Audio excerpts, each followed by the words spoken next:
Hello, welcome to the Basketball Soapbox. I'm your host, Daniel Daly. Thank you all for joining me as always.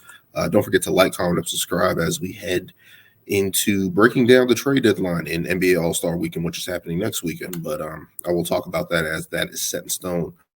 I will be talking about the NBA trade deadline. A lot of trades happened. No superstar trades happened, which everyone hopes for during this time. But especially with the new salary cap implications and people still trying to figure out how the salary cap is going to work, what we saw was a lot of smaller moves, a lot of swing guys that could be used on for contending teams now, trying to move up into contention. A lot of second round picks because now those have a little bit more value in the league as teams try to value draft picks apparently a little bit more than before because they're not trying to waste number one draft picks, as we'll see as I talk about the trades that go on here. But yeah, just a lot of moves that help teams get a little bit better. I thought there were some savvy moves, especially like the Knicks, the OKC Thunder, which I'll be talking about. But yeah, just some good trades that happened. Some teams that didn't make moves, which was surprising. But we'll get into that. But first, I want to talk about, of course, the New York Knicks. I believe they won the NBA trade deadline with the moves that they were able to make, getting Alec Burks and Bojan Bogdanovic from the Detroit Pistons.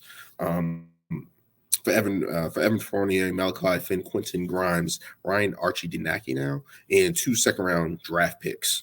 And also the Pistons released Killian Hayes, which I'll talk about as well. But the New York Knicks making these great moves to continue to, as I've been saying since the OG Anunoby trade, modernize their offense, create more spacing, create more shooting, something that wasn't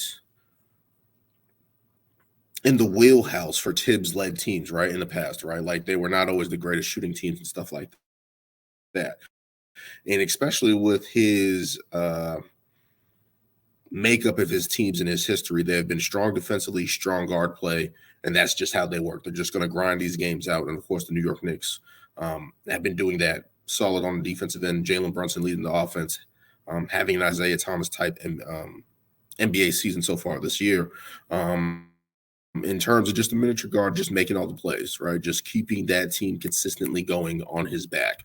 And respect to him, Jalen Brunson. Julius Randle has come around, got voted for the All-Star, but separated his shoulder, so he'll be missing it. But it was an All-Star for the New York Knicks this season, and they have been playing great. And what they've been trying to do is just figure out how to maximize this offense, maximize the spacing. RJ Barrett goes out, who is an okay shooter, but not the type of guy that OG Anunoby is and the defender that he is. They move him out. They get OG Anunoby, turn things around, and continue to look. They got rid of Evan Fournier, who they weren't using. Malachi Flynn as a backup guard at best. Quentin Grimes, who was a bright spot for them. But to get 2 guys like Alec Burks and Bojan Bogdanovic moving forward, that's big time for them, especially when teams were trying to get those guys, one of those guys in separate deals.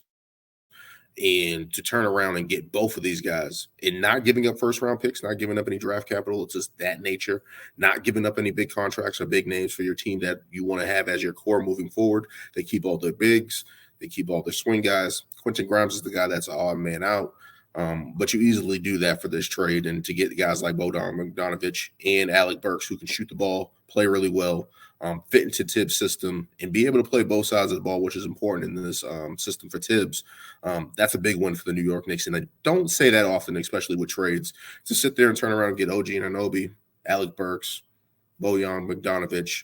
Those are big wins for the New York Knicks, no question. And those guys are going to be playing backup roles once Julius Randle comes back. Jalen Brunson just sprained his ankle. So, and OG Anunoby was out with surgery, removing a bone chip in his elbow, I believe. But once those guys back and are at full tilt, they firmly move themselves up to say, hey, we're going to look Philly in the eye. We're going to look whenever they get Joel Embiid back at some point. We're going to look the Bucks in the eye. We're going to look Cleveland in the eye. Potentially the Celtics in the Eastern Conference Finals. They're going to try to say they can look in the eye. But they give themselves at least a shot, which the New York Knicks usually haven't had in a while. To move to the side of the Detroit Pistons, out of this, I think getting Quentin Grimes was the best thing. You get a young guard who's defensively on that side of the ball that can fit those concepts of Monty Williams right now. and play alongside Cade Cunningham and Jaden Ivey and see if he can work in that backcourt next to those guys. So I think that was a good win for them. They get a young player at least. And I just felt like at this point in time, when those guys like Alec Burks and Bojan Bogdanovic, I felt like they could have got more for them. And I know I said they got 2 second-round picks, but that was selling short. And they had these guys for the past couple years, and we felt like they should have traded them. I believe they would have going to get for a couple first-rounders for Bojan last year. Alex Burks can probably get you a second-rounder, a couple picks, or maybe a nice player in a trade for his production. So I think the Pistons missed out on that, but they eventually finally traded those guys. So, I mean, that's a good positive thing for them, but they didn't get the draft capital that they wanted. And I can kind of understand where they were coming from, because they were probably having a little bit more different expectations heading into the season with Cade Cunningham, Jaden Ivey, Jalen Duren, Isaiah Stewart. Probably thought they were going to be a little bit better than they were, but maybe that's a bad sign to Monty Williams, right? You thought you were going to be better. You're not getting the value of these guys that you thought you would. The team's not playing really well. So this is kind of just a fire sale. You get what you can. Sequence and Grimes, I feel like that was a nice pickup for them, but I feel like they just sold themselves a little bit short, just holding on a little too long to those guys and not really getting first-round picks for them. That's the downfall of them. And out of all this, Killian Hayes wanted a bigger role, a change of scenery, and the Pistons released him. Which is crazy, right? Like Killian Hayes, who was a lottery pick, you thought would have been a part of your rebuilding going forward. And the Pistons were just like, no, we're not even going to try to trade you. We're not going to try to get any value for you. Just get out of here. That's the option. That's how bad it is in Detroit right now. That the fact that they missed out on first rounders for Bojan, Alex Burks, potentially, and released the lottery pick that they've had. That's Detroit. Now, I think Killian Hayes is going to get picked up at some point. I wouldn't be surprised if the Spurs take a flyer on him, get him with Pop, actually get a point guard in there for Wemby and try to do something, or they just continue to tank and look towards the draft. I can see Minnesota looking at him as a backup point guard down the line. Mike Conley's getting older. Take a flyer on Killian Hayes. Things of that nature. That's what I'm thinking, that where he can land up and be on a team potentially and pan out. Maybe the Miami Heat. Maybe they can turn him around and save him. But we'll see. We'll see what happens with that. But the New York Knicks making a big swing here to improve their chances. Now, does that make them top 2 seed in the East? Who knows? Maybe they're playing really well right now. They're playing really well right now, currently 4th in the Eastern Conference, but in general, really positioning themselves to play well once they get Julius Randle back, Jalen Brunson back, everyone's healthy, and moving forward, OG Anunoby as well. So we'll see what happens with the New York Knicks going forward.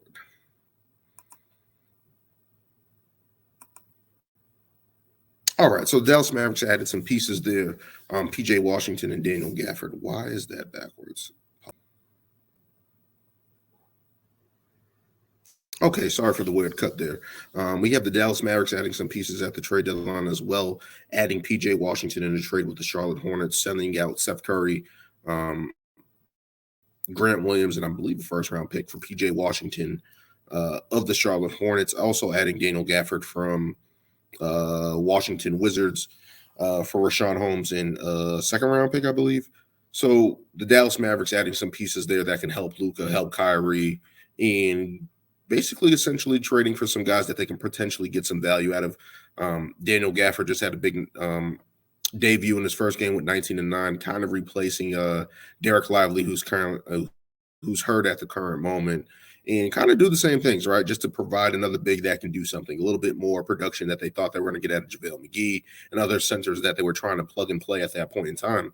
Derek Lively is pretty good at that. And then now you get Daniel Gafford, who I believe had just always been building his stock up, right? He was a second rounder in Chicago, moved on to the Wizards and has been basically a backup big down there, but potentially could have some breakout moments like he did tonight, having 19 and 9, playing alongside Luka and Kyrie. So putting him in that system, providing some rim protection, some finishing ability around the rim, also safety blanket of Derek Lively is hurt, foul trouble, whatever the case may be. At least you have 2 bigs and guys that you can use going forward that you can rely on consistently rather than having Rashawn Holmes and Grant Williams, guys that really weren't panning out. And Seth Curry was just added as a salary filler. He's most likely going to get bought out of Charlotte, so we'll see there. And did Charlotte retire Del Curry's jersey? He played there for 10 years. Seth Curry was wearing his jersey, so I guess that's a family thing. I guess that's okay. But I'm just like, they didn't retire his jersey as consistent as he was for them for 10 years. Hey, just something I thought about. But in general, this works out great for Dallas. I think they got guys that can actually create off the dribble, not only standing, spotting up and waiting to receive the ball from Luka, can actually try to make something happen off the dribble, off the catch, and provide another scoring dynamic that the Dallas Mavericks thought they were going to get with Christian Wood, JaVale McGee, some impact players like JaVale McGee, Christian Wood. They thought Grant Williams was going to pan out. I thought Grant Williams was going to pan out, but apparently he was rubbing the Dallas Mavericks the wrong way with him just basically being annoying, not really playing great right now for the Dallas Mavericks. And apparently another thing that ticked him off was that him and Luka have the same agent, but he switched his Luka shoes to Jason Tatum shoes. So I don't know if that was an additional thing, like, hey, get the hell out of here. Just doing the most with Grant Williams. So hopefully he's able to pan out in Charlotte and just be able to find a role there, playing down there. It looks like he's going to be there for a little while, but Grant Williams, that's Grant Williams, man. He's going to be Grant Williams, man. But those are some good moves from the Dallas Mavericks, and I think those guys are going to be impactful moving forward, potentially help them get out of the play-in spot. So we'll see what happens there. Moving on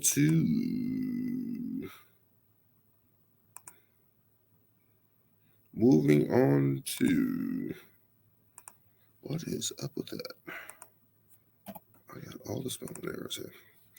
Moving on to the Philadelphia adding Buddy Hield. I thought this was a good move for them, especially needing some shooting next to Tyrese Maxey, Joel Embiid when he returns, if he returns. So I thought this was a good move, even moving forward. I don't know if they're going to pay him or if this is just a flyer or whatever the case may be. Sixers get Buddy Hield. Pacers get Furkan Korkmaz, who they just released. Doug McDermott goes to Indiana, provides some shooting there, probably replaced by Buddy Hield there. And Spurs get Marcus Morris, who they are most likely going to release. So I just think this is a good move for Philadelphia.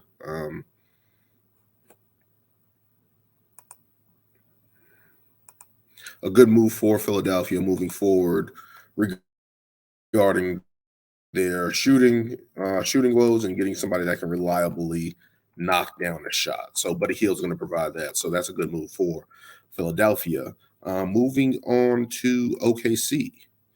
OKC get a veteran in Gordon Hayward. Really like this move for them. Everyone was kind of targeting them to get a big to help Chet Holmgren down there on the front line, and they went a different direction and decided to add a veteran. I think potentially a little bit more reliable source than Josh Giddey.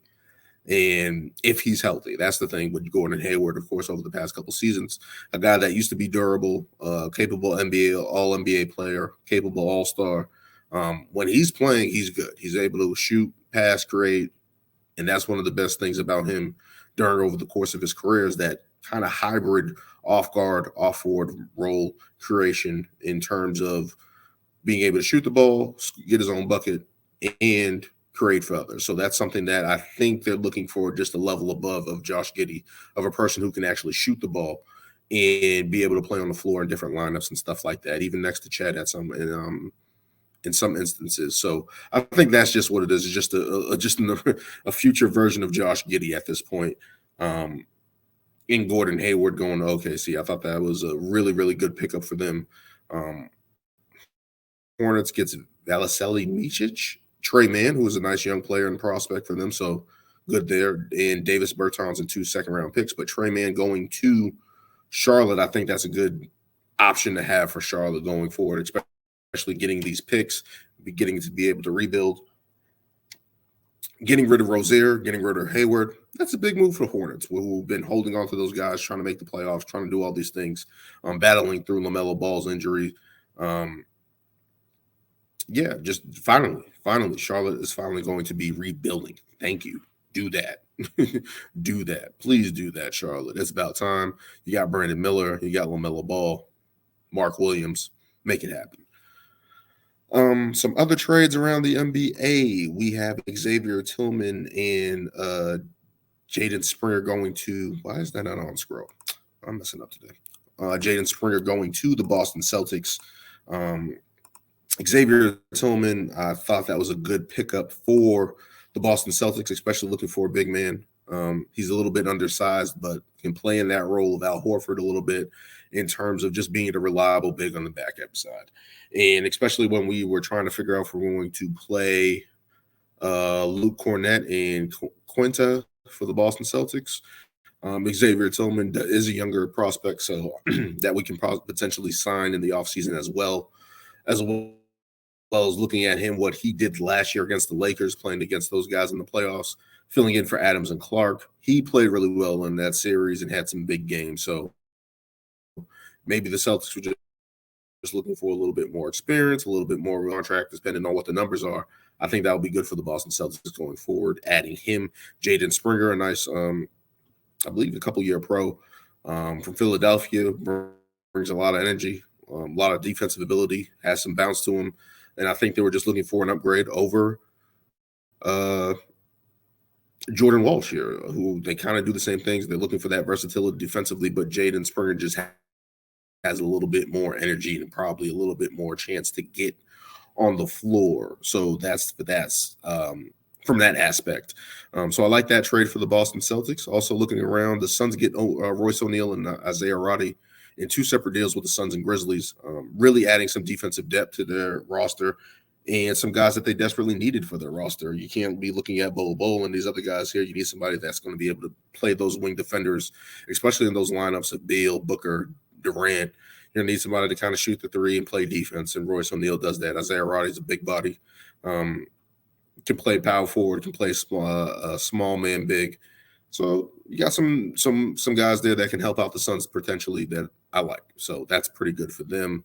Also looking at the Nets getting Dennis Schroeder in a trade with Toronto for Spencer Dinwiddie. Spencer Dinwiddie was already bought out by Toronto and signing with Los Angeles Lakers after visiting the Dallas Mavericks. He was at the Lakers and Pelicans game last night and officially signed. So he'll be going to LA. The Bucks getting Patrick Beverley, as we found out from Patrick Beverley on his podcast. Getting traded for Cameron Payne. Obviously, just a switch in terms of the Bucks desperately needing some defense in that perimeter to shore up things right before the playoffs. So hopefully they're looking to do that. I believe he was coached by Doc a couple years ago, Patrick Beverley. So they have some history together. So Doc likes to get guys that played for him in the past. Cameron Payne moving to the Philadelphia 76ers, looking at it from that aspect, and especially positioning themselves. They absolutely traded Daniel House away. I forgot what team that was, but they did trade him and potentially looking to sign Kyle Lowry, homecoming for Kyle Lowry to Philadelphia. So everything coming full circle for Kyle Lowry, who got traded from the Miami Heat to the Charlotte Hornets and got bought out. So he will be going to the Philadelphia 76ers, as well as the Toronto Raptors getting Kelly Olynyk and Ochai Ajabaji from the Utah Jazz there. So basically getting a flyer on our Ochai Abaji, who's a guard. They can use him going forward and rebuilding. Kelly Olynyk can provide some spacing for the guys that is there. I think it's an okay move. I don't like them giving up a first-round pick, but they did what they needed to do to get the guys that they wanted. So that's looking at the trade deadline. I think the Knicks and Mavs and OKC did some good things. I think Charlotte did some good things in terms of rebuilding and finally heading in that direction. Looking at other teams, I'm confused by Chicago. Alex Caruso wasn't traded. DeMar DeRozan wasn't traded. Just some missed opportunities there. I feel like Alex Caruso would have at least garnered you some picks. DeMar DeRozan would have garnered you some picks if you needed, but he's going to be a free agent at the end of the season. Most likely putting yourself in a position to pay him and Zach LaVine and just tie up your cap space. I don't get what they're doing.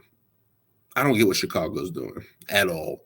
Zach LaVine got hurt, of course. That sucked. looks like they were trying to trade him to Detroit or, or trade him somewhere. And just looking at it from that aspect, it's like Chicago, since Lonzo Ball got hurt, they have just been in quicksand. And I don't understand what that organization is doing.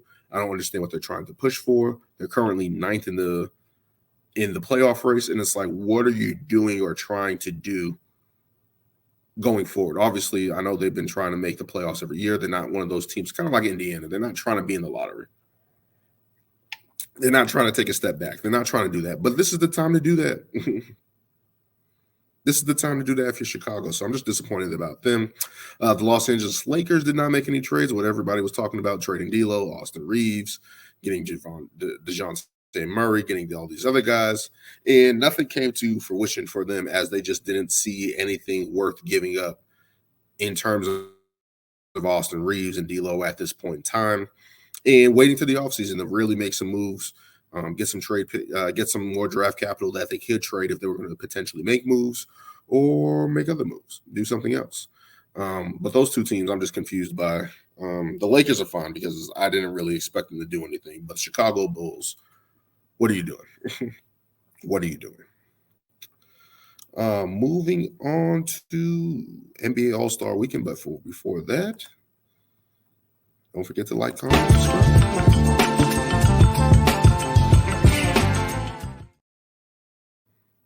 All right, we're back. Looking at NBA All-Star Weekend, which is going to happen next weekend, not this weekend. Everything's set in stone. We got our All-Stars lineup, but we have NBA All-Star Saturday night leading up. Skills competition, three-point shootout, a battle between two stars of the NBA and WNBA, and a slam dunk competition. So we have the key is, yes, the NBA Skills Challenge presented by Kia. We're going to have three teams here. Team Pacers, hometown team, Tyrese Halliburton, Benedict Mathurin, Miles Turner. We have the team top picks, Paolo Banchero, Anthony Edwards, Victor Wembanyama, and team all-stars, Scotty Barnes, Tyrese Maxey, and Trae Young. Three teams there. Obviously, the home team, they usually do that, have a home team representative. In some aspect of the team, Tyrese Halliburton is an all-star, will be competing in the three-point contest and the skills challenge. Benedict Mathurin is a nice, young, promising player for them, has been playing well. Miles Turner, fully integrated Indiana Pacers, team top picks, which are all number one picks of the past couple of years. Paulo Banchero of the Orlando Magic, Anthony Edwards of the Minnesota Timberwolves, Victor Wembanyama of the Spurs. So it's going to be interesting to see how the skills competition breaks down. I wonder if they're just going to have them go through the cones, the point guards go through the cones, make the pass, have a shooter, and then have a person finish it off. I don't know how they're going to do that. So that'll be interesting. And then we have Team All-Star, comprised of a bunch of young All-Stars that were voted in. Scotty Barnes, Tyrese Maxey, who was having an amazing season, probably most improved on the season, and Trae Young, who is an injury replacement for Joel Embiid heading into this. So it's going to be interesting. But I'm going to go with the hometown team, Tyrese, Benedict Mathurin, and Miles Turner. Probably had some practice time, probably trying to figure that out and get it going on that end. I'm going to go with that.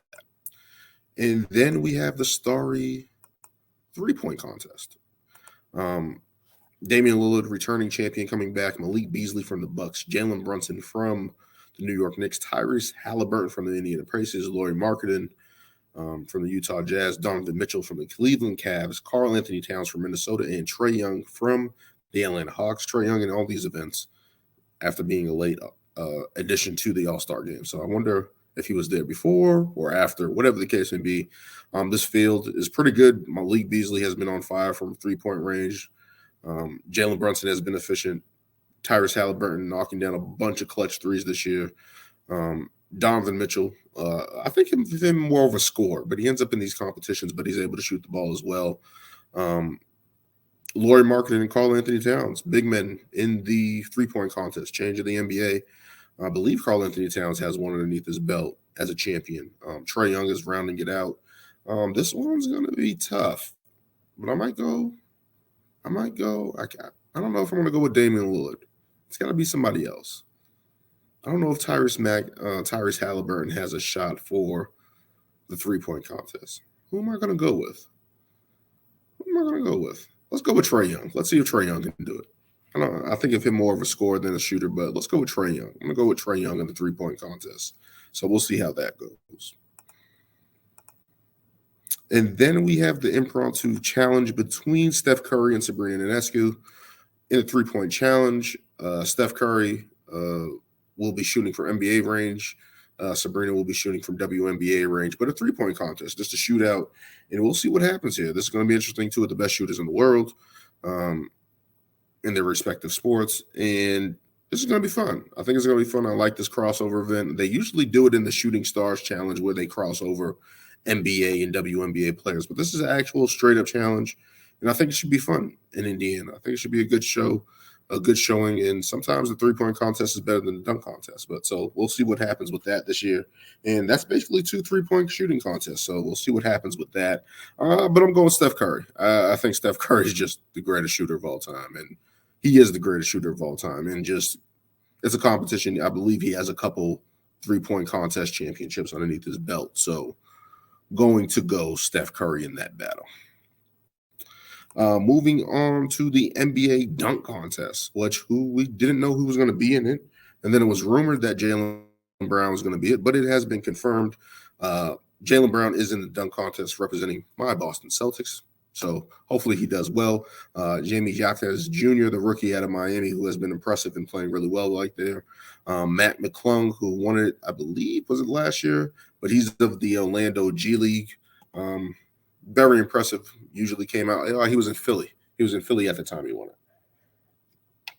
But he's going to be in it, so it's going to be interesting to see that. And Jacob Toppin, Obi Toppin's brother, so of the New York Knicks. So it's going to be interesting to see a nice field here. I'm going to go Mac McClung. Now, the homer in me is saying Jaylen Brown should win it, but we'll see. But I'm going to go with Mac McClung. He has the experience in the dunk contest and as a dunker. So, yeah, Jaylen Brown is more of an in-game dunker. Jaime Jaquez, I haven't seen too many posters for him. And Jacob Toppin, I'm just thinking him and Obi have some moves that they done before in the dunks. So, going to go with Matt McClung. I feel like he already has that experience over those other guys. Now, looking to the NBA All-Star Game.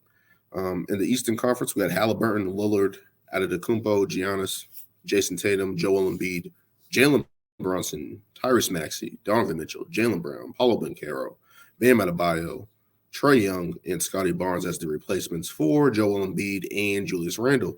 I like this team a lot. As I said before, I thought Brunson should have been a starter over Lillard, just the way they were playing at the time when the announcement came out. But I like this team for the East. I felt like a lot of guys there. I don't think there were any snubs there in the East. Maybe people were arguing about Trae Young, people arguing his record and stuff like that. I don't know. People are saying that he should have been in there over Paulo Banchero, but Paulo Banchero has been playing fantastic for the Orlando Magic. So, but Trae Young's in, so everyone's happy. No one can complain about that. In the Western Conference, we got Luka Doncic, Shai Gilgeous-Alexander, Kevin Durant, LeBron James, the captain, Nikola Jokic, Devin Booker, Steph Curry, Anthony Edwards, Paul George, Kawhi Leonard, Karl Anthony Towns, and Anthony Davis to round out the Western Conference. Now, everybody's question here was why were there no Kings picks? And I'm kind of on the side of that. I think I would have either had Booker or Paul George out I just feel like they missed a little couple more games than a De'Aaron Fox or a Domantas Sabonis. I feel like we should have had a Kings representation in the Western Conference because those guys were playing well. So it kind of sucks not having them in that mold, but it is what it is. We're going to continue to move forward and move on. But it should be fun. We're going to get a bunch of dunks, a bunch of threes. It's going to be an entertaining game. But we'll see how that turns out. We got the NBA trade deadline finished up, NBA All-Star Weekend coming up. And so my next episode most likely will be second run predictions as we heading into the playoff mode in these next couple months here. So expectations for the second half of the season and seeing where that goes, as well as on my podcast Ring Takes with Brian and Lewis. We've been having John Escobar join us as well. Check that out. Reaction to the WrestleMania press conference has been doing pretty good on YouTube. Continue to watch those videos because we're loving the feedback, loving the view rate. Continue to watch, continue to support, like, comment, and subscribe as I bring you more basketball content from the Soapbox Network. Thank you guys for joining me. And until next time.